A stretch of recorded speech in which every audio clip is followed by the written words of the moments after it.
आज म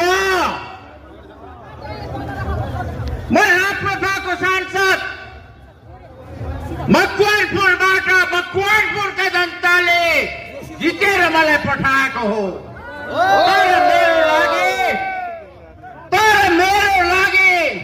तर मेरो पार्टीका सांसदहरूको लागि सबैभन्दा पहिला राष्ट्र हुनेछ।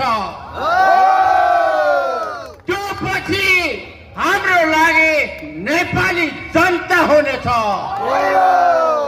धर्म, संस्कृति, परम्परा र रीतिरिवाज र धर्मको सर्वधर्म समभाव, सनातन सापेक्ष हिन्दू राष्ट्र कायम गर्ने हाम्रो यी तीनटा पहिलो मुद्दा हुनेछ साथीहरू।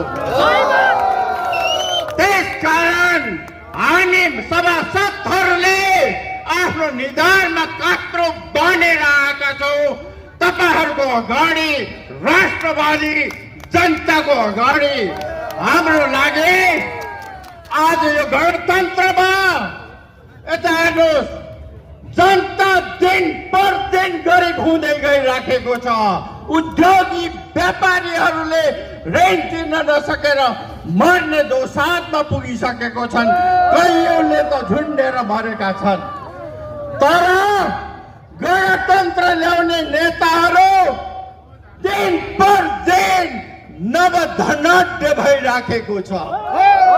यही दिनको लागि यो गणतन्त्र ल्याएको हो साथीहरू, होइन।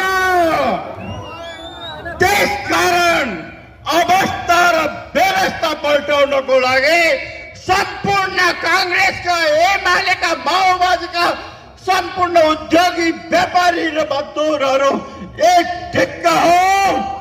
राष्ट्र बचाऊ, जनता बचाऊ। आज तार्नुहोस्,